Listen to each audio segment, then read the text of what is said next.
Hi, Michelle here. So today I thought would be a really good time to put up a video about the number one thing that victims of narcissistic abuse wind up doing wrong year after year after year when it comes to special occasions, whether it's a holiday, an anniversary, or even a vacation.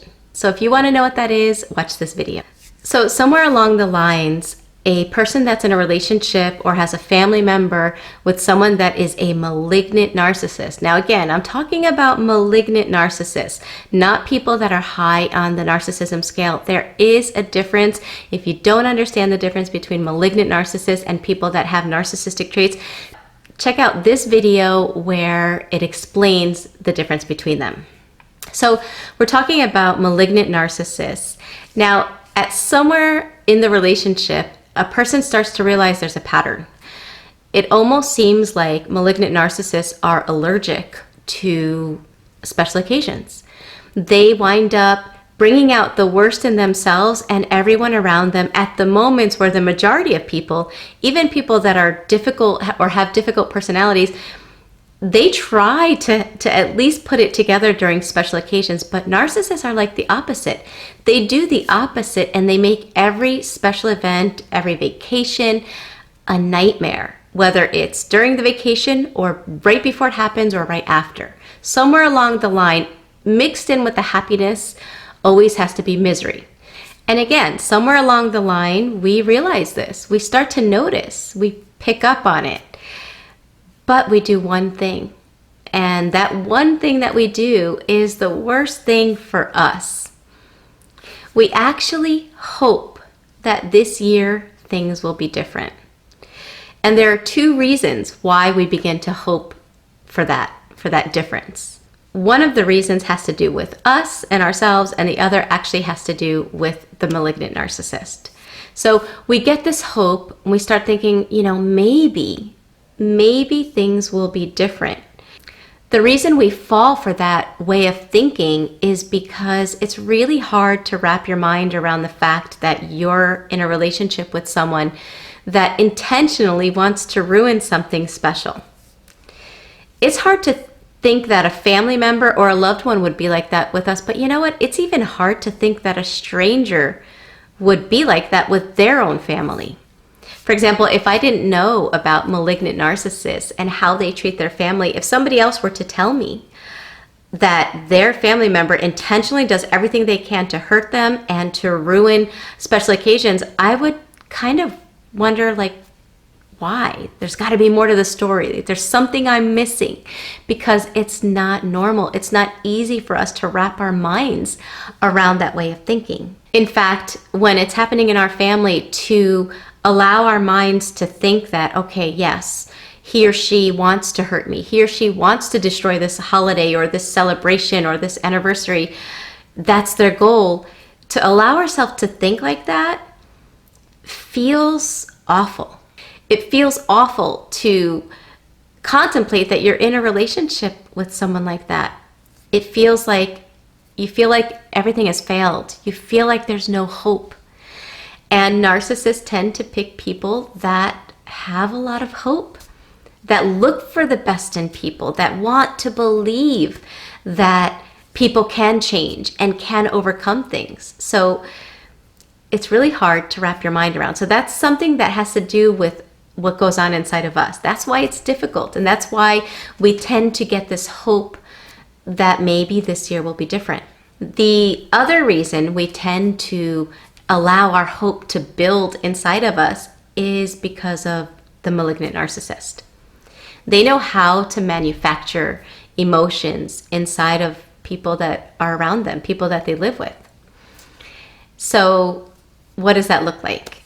Imagine that you've had this hope year after year, every special occasion after every special occasion, and you're let down, you're let down, you're let down. You stop having hope. Everyone gets to that point. You stop. You realize that it's not going to happen. And all of a sudden, the moment you stop expecting it to happen, you see changes in the malignant narcissist. You see that they're saying things that you always hoped that they would say but never did. They're doing things that you would have always wanted them to do, but they never did. And because they're consistent with it at times, you start to believe it, and that hope is like blowing air in a balloon all over again. It's growing, and the narcissist wants to do nothing more than pop it. They are intentionally changing and causing you to think that maybe they've changed. They do that because, again, we're talking about not narcissists, we're talking about malignant narcissists. And part of being a malignant narcissist includes having sadism as part of your personality.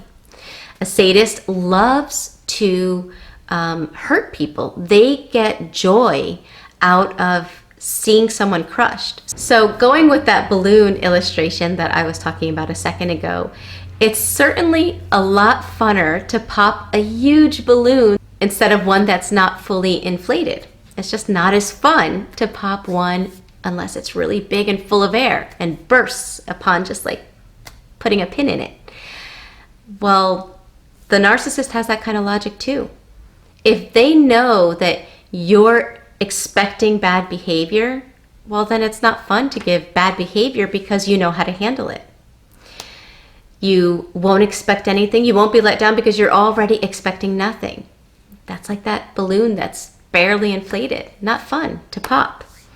So they will manufacture hope in you by doing things and saying things that you always wanted them to, by changing, by acting in ways that you weren't expecting, so that now that hope is growing in you. And they wait and they choose the right moment to pop that disillusion, to pop that hope from your mind at the moment where it will hurt you the most, which is usually right before the event or during the event.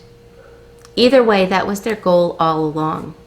So this year, it's time to use the past knowledge to help avoid making the same mistakes over and over. Albert Einstein said that the definition of insanity is doing the same thing over and over and expecting a different result.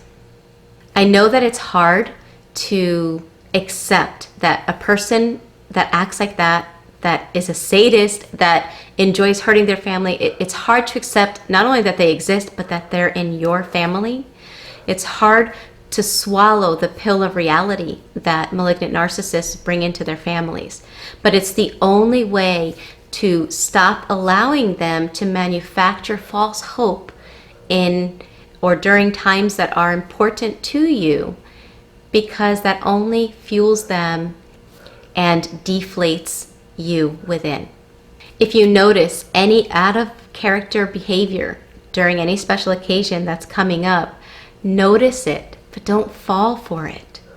Hope for the best, but expect the worst when you're dealing with narcissists. And if you want to find out how to outsmart the narcissist during the holidays or special occasions, anniversaries, make sure to subscribe and hit that bell icon so that you're notified of my latest videos, because that's the next video I'm putting up.